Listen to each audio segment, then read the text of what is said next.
The man thought he had rescued a puppy, but the veterinarian had to call the police when he realized what it really was. Thomas couldn't understand the veterinarian's reaction. "What's wrong?" he asked, his voice filled with concern. The veterinarian's hands trembled slightly as he set the creature back down on the examination table, keeping his distance. "Thomas," the vet said carefully, "this isn't a puppy. This is something else entirely. It's a Vault Pup. And not just any Vault, it's from a species that's been spotted in this region recently, linked to a larger pack causing serious problems." Thomas blinked, trying to process the words. A Vault Pup, but it's so small, so helpless. It didn't seem dangerous. The vet shook his head. "That's the thing. A pup this young wouldn't have strayed far from its pack unless there was trouble. If its pack is nearby, they'll come looking for it. And if they think humans are responsible for taking one of their own, it could turn dangerous quickly." Before Thomas could respond, two uniformed officers entered the clinic, alerted by the vet's urgent call. They were cautious but professional, their hands resting near their holstered weapons. "Sir, we need to ask you a few questions," one officer said. "Where did you find this animal?" Thomas explained everything: the forest, the strange noise, the pitiful state of the pup.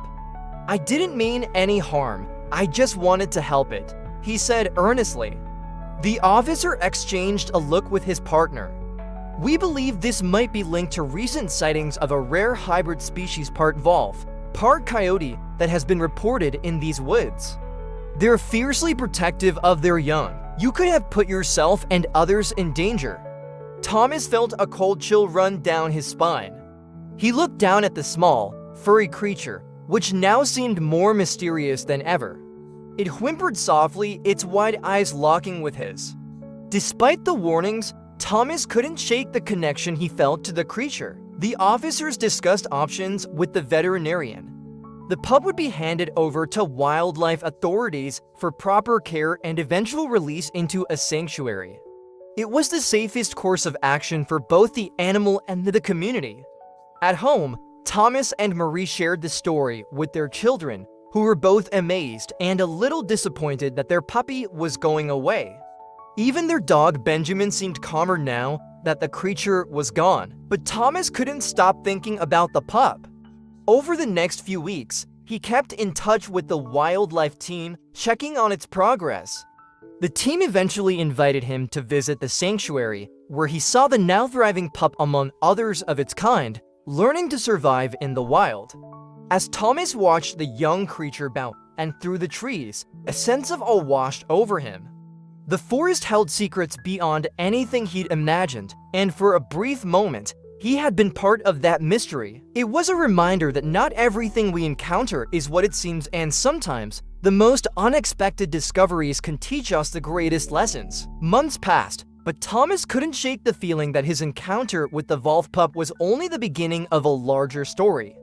Every time he walked through the forest near his home, he felt an inexplicable pull, as though the trees and shadows themselves whispered for him to return. It wasn't fear, it was curiosity, mixed with a strange sense of belonging. One late afternoon, as the golden light filtered through the canopy, Thomas found himself walking the same path where he had first heard the pup's cries. Benjamin trotted alongside him, his ears perked and alert. The forest was alive with sounds, but there was something more, something just at the edge of perception. And then it happened. A low, resonant howl echoed in the distance. Benjamin froze, his tail stiff, and let out a low growl. Thomas stopped, his heart pounding. The sound wasn't threatening, it was hauntingly beautiful, a call to something primal and ancient. Against his better judgment, he followed the sound deeper into the woods. The trees thickened, their gnarled roots weaving a path that felt almost deliberate. Thomas stumbled over a fallen branch but pressed on, his breath visible in the suddenly cooler air. The howl came again, closer this time. Benjamin stayed at his side, growling softly, but not retreating. Finally, Thomas emerged into a clearing he'd never seen before. The ground was soft with moss, and in the center was a large, ancient tree with a hollowed-out base.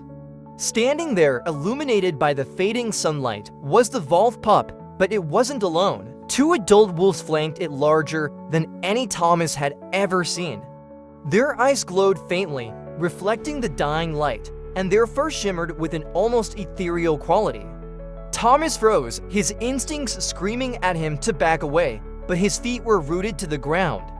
The wolves didn't attack, they simply stared at him, their gazes piercing yet calm. The pup yipped and took a few tentative steps toward Thomas. It didn't seem afraid, in fact, it wagged its tail slightly as if recognizing him. The largest wolf, which Thomas assumed was the alpha, let out a soft growl, and the pup stopped, looking back at its pack. For a moment, man and wolf stood in silence, separated by nothing but air and understanding. Then the alpha stepped forward, its powerful body moving with a grace that belied its size. It stopped a few feet from Thomas, its golden eyes locking onto his. The forest seemed to hold its breath. Thomas didn't know why he did it, but he crouched down, keeping his movements slow and deliberate. He extended his hand, palm up, in a gesture of peace. The alpha sniffed the air, then let out a soft huff before turning and walking back toward the pack. The pup followed, but not before looking back one last time. As the wolves disappeared into the forest, Thomas felt a strange sense of completion. It was as if the wolves had acknowledged him not as a threat, but as someone who had acted with kindness and respect. Benjamin barked once, breaking the spell, and the sounds of the forest returned. From that day on, Thomas became something of a guardian for the woods. He worked with local wildlife groups to protect the area, ensuring that it remained a sanctuary for creatures like the wolves. He even shared his story with his community, urging them to see the forest not as a place of fear, but as a home for mysteries worth preserving. Though he never saw the wolves again, Thomas often felt their presence when he walked the forest trails. Sometimes, on quiet nights, he'd hear a distant howl, and a small smile would cross his face. He knew they were out there, watching, living their wild and untamed lives. And in his heart, he knew that a part of him would always belong to the forest and to the pack that had allowed him, for a brief moment, to be one of their own. Years passed and Thomas's connection to the forest deepened. His reputation as a protector and advocate for the wilderness grew, and he became an integral figure in the community's conservation efforts. The forest, once a place of quiet solitude for him, transformed into a shared treasure, respected and loved by many. One chilly autumn evening, as the first frost of the season clung to the ground, Thomas was locking up his small workshop near the edge of the forest when a knock sounded on the door. It startled him. Visitors were rare at this hour. He opened the door cautiously to find an elderly man wrapped in a worn, tattered coat. His face was weathered, his eyes sharp and piercing. "Thomas," the man said, his voice gravelly but steady. "You've seen them, haven't you, the wolves?" Thomas stiffened. He had told no one the full details of his encounter years ago. "I don't know what you mean," he replied, feigning ignorance. The old man chuckled dryly. "Don't play coy. I've walked these woods longer than most. The wolves you saw, those aren't ordinary creatures. They're part of something ancient, something that's been here long before us." Thomas felt a chill that wasn't just from the cold air. "Who are you?" he asked. "Call me Ezra," the man said. "I've been watching these woods, same as you. But there's something you need to know. The pack you encountered is more than just a group of animals. They're guardians, protectors of something buried deep in this forest, something powerful." Thomas's mind raced, recalling the strange aura the wolves had emanated during his encounter. What kind of power? Ezra leaned closer, his voice dropping to a whisper. "It's said to be the heart of the forest itself, a force that keeps the balance between life and decay. The wolves are its keepers, and they only show themselves to those they deem worthy." Thomas was skeptical but intrigued. "Why are you telling me this now?" "Because," Ezra said, his expression turning grave, "someone else knows about it. And they're not interested in protecting it." Ezra explained that he'd recently seen signs of human activity deeper in the forest, unfamiliar tire tracks, broken branches, and a campsite far from any marked trails. He believed that a group of treasure hunters or researchers had discovered old legends about the forest's power and were now searching for it. They'll tear this place apart if they think there's something valuable here, Ezra warned. The wolves won't let them near it without a fight, but if things escalate, it could be disastrous for the pack and for the forest. Thomas felt a surge of anger. The thought of someone exploiting the forest, the place he had come to see as sacred, filled him with resolve. "What do? We find them before they find what they're looking for," Ezra said. "And we stop them." Thomas and Ezra spent the next few days preparing. Equipped with supplies, maps, and a sense of urgency, they ventured deeper into the forest than Thomas had ever gone. The terrain became more rugged, the air cooler, and the trees older and thicker. It was as if they were stepping into a different world, one untouched by time. On the third day, they found the Intruders.